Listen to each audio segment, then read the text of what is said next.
Okay, everybody. This next panel, I think, will be very insightful, especially if you have products in this industry or are considering products in this industry. All throughout CES here, you see products. You see forward-facing products. You get to touch them. You get to press buttons. You get to get excited by them. You get to look at their cases. You get to hold them in your hand.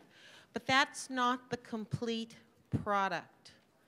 The complete product also includes customer service.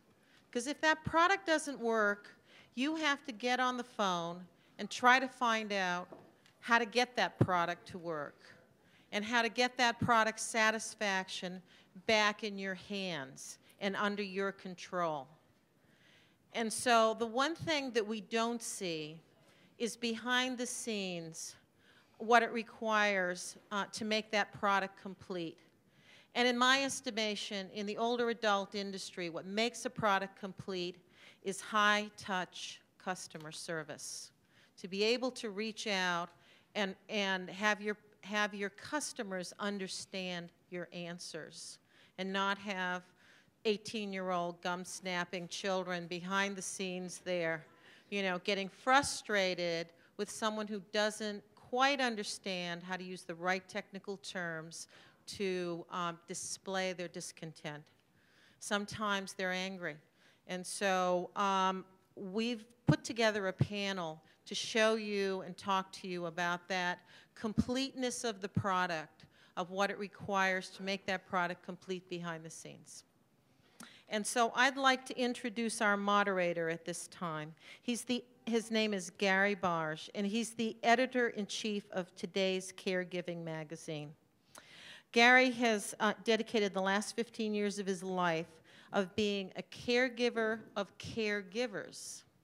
So think about that. Put your brain around that. He also, in 1995, established today's Caregiving magazine, or Caregiver magazine, which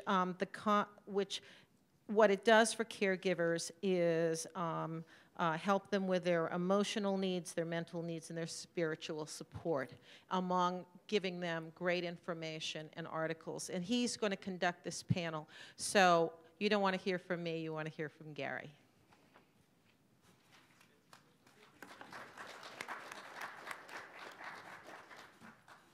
Thank you so much. Good afternoon. I'm extremely proud to be able to moderate a session on something that I think is the basis of any good business, especially any business catering to seniors or caregivers, and that's exceptional customer service. It's an honor to be here and moderate such a renowned panel who you'll meet in a few minutes. I, of course, am the founder and editor-in-chief of today's Caregiver magazine, have some copies in the back, and host over 100 Fearless Caregiver conferences.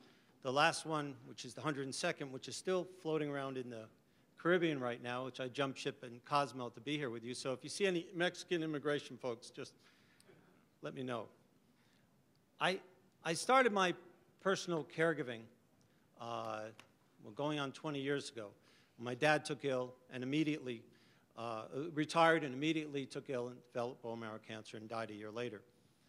Mom went from partner, spouse, business partner, to 40-year partner in life, to family caregiver and everything that goes with that. After Dad passed, my grandparents took ill. I was living in North Carolina, which is about 4 states over. I would come in once every 6 weeks or so, but honestly, unless you're actually there living the life of a family caregiver, you really don't know what they're going through. And it was the summer of '94. I was working as a, by this time I was working as a video producer, getting set up to do work for the '96 Olympics. And I heard something in Mom's voice during one conversation, and I thought, well, this is okay. I have 2 weeks before my project starts. Why don't I go home, you know, support her a little bit, just make sure she's, you know, doing well, and go back to Atlanta and live my life. From the second I got there, it was the most intense and painful this life and death decisions constantly, round the clock. My grandmother had fallen, and between the insurance companies wanted a Band-Aid and the doctors wanting surgery, my grandfather's condition changed, and he had to leave one kind of facility for another quickly, and my mom wasn't feeling well, and around and around and around. For 2 weeks, there was no sleep, and I just thought, this is so incredible. I'm really glad that I came in these 2 weeks because I really got what she was going through, you know, for this strange little period of time. And I sat at dinner with her and I said, I'm so glad I came in this 2 week period because, oh my God, look what everything you were going through. And she looked at me dumbfounded. Because what to me was the most painful 2 weeks in my life was just a normal 2 week period in the life of a family caregiver. So I gathered my belongings and went back to South Florida and decided I was going to be a caregiver's caregiver, supporting mom in every way I can, but making sure she knew she was still in charge. About 3-4 months after being there and running into other family caregivers, all of us lost, all of us not knowing which way to go. We, kind of before the internet, we decided to start a print magazine called Today's Caregiver. I went to Sears, put down my card, got a Performa 6100, if anybody remembers that. Yeah, and a printer. And it took all night to print anything. And I called someplace in Atlanta by phone, and I got caregiver.com. And I think we were one of the first 100,000 sites registered. And from then on, it was all about, as I said, supporting family caregivers and doing everything we can to make sure that family caregivers get everything that they possibly need as we travel the country.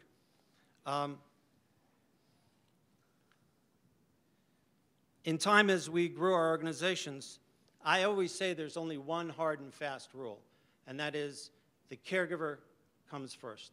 And whatever the caregiver wants, however long they want to talk on the phone, that's how long. So a subscription call takes 30 minutes, 3 minutes to get the information, 27 minutes to commiserate with the caregiver.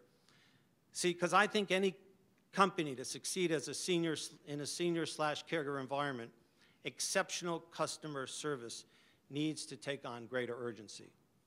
And we noticed that even in our first caregiver-friendly awards that we gave out 10 years ago. There's a really interesting technology that came up, and I thought that the panelists would be interested in the technology. They didn't really care. What they thought was neat was that the customer service line was available night and day to the family caregiver, and that they knew him by name, and that they would call in to ask Mrs. Smith how she was doing in the morning.